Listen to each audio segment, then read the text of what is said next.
అదే RTV app వార్తల్ని క్షణాల్లో చదివే అవకాశం ఉంటుంది. ఒక న్యూస్ పేపర్, ఒక టెలివిజన్ ఛానల్ మీ చేతుల్లో ఎప్పుడూ ఉంటాయి. భావి తరాల భవిష్యత్తు నిర్మాణం కోసం స్థాపించిన జనసేన పార్టీ ఆవిర్భావ దినోత్సవాన్ని రండి తరలిరండి, జనసేన పార్టీ నిర్మాణ సారథ్యాన్ని బలపరచండి, పవన్ కళ్యాణ్ గారికి అండగా ఉండి మరి సమాజ నిర్మాణంలో పాల్పంచుకునే పవన్ కళ్యాణ్ గారికి అండగా దండగా ఉండి జనసేన పార్టీని కాపాడుకుంటాం.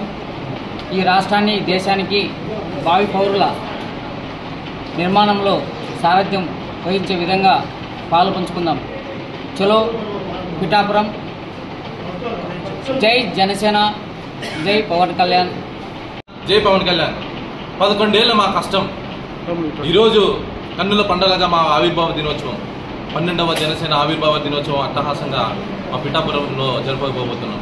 పవన్ కళ్యాణ్ గారు ఆ కనీవిన రీతిలో విజయం సాధించి మేము ఈసారి విజయోత్సవాలలో భాగంగా ఈరోజు మా ఆవిర్భావ సభని మేము పిఠాపురంలో జరపబోతున్నాం. కాబట్టి జన సైనికులు, వీర మహిళలు, కార్యకర్తలు, అభిమానులు అందరూ వచ్చి ఈ మన ఆవిర్భావ సభని విజయవంతం చేయాల్సిందిగా ప్రజలందరికీ కోరుకుంటున్నాను. ముఖ్యంగా చెప్పుకోవాల్సింది ఏంటంటే మన పులివెందుల నియోజకవర్గంలో మనం కనీవిని రీతిలో కూడా మెంబర్షిప్ కార్యక్రమాలు చేయడం జరిగింది.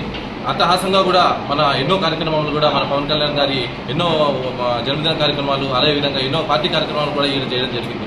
అదేవిధంగా మన ఇడుపులపాయలో కూడా చాలా మంది కార్యకర్తలు మన జనసేన పార్టీలో చేరడం కూడా జరిగింది. అందులో భాగంగానే ఇవాళ మనము వచ్చే ఎలక్షన్లో కూడా మనం ఘన విజయం సాధించబోతున్నామని చెప్పేసి పులివెందుల నియోజకవర్గంలో మనం ప్రజలందరికీ కూడా ఈ ముఖంగా తెలియజేసుకుంటున్నాను. ఈ రోజు ముఖ్యంగా మనం తెలియజేసుకుని ఏమంటే మన పులివెందుల బలాన్ని మన ఈ పిఠాపురంలో చూపించాల్సిందిగా మన జనసైనికులందరికీ కోరుకుంటున్నాను. కానీ విని రీతిలో మనం ఇక్కడ కార్యక్రమాలు చేయడం జరిగింది. జగన్ పైన మనం ఎన్నో కార్యక్రమాలు కూడా చేయడం జరిగింది. అదేవిధంగా మనం ఈరోజు మన బలాన్ని చూపించి పిఠాపురం నియోజకవర్గంలో జరిగే ఆవిష్కరణను ఘన విజయం చేయాల్సిందిగా కోరుకుంటున్నాము. ఈ కార్యక్రమంలో అతిథులుగా విచ్చేసినటువంటి పెద్దలందరికీ, తాతంశెట్టి నాగేంద్ర గారికి, సుంకర శ్రీనివాస్ గారికి, అదేవిధంగా కడప జిల్లా నాయకులందరికీ నా ధన్యవాదాలు. మరిన్ని వీడియోస్ కోసం ఛానల్ ని సబ్స్క్రైబ్ చేయండి, లేటెస్ట్ అప్డేట్స్ కోసం వాట్సాప్ ఛానల్ ని ఫాలో చేయండి అండ్ లింక్ డిస్క్రిప్షన్ లో ఉంది.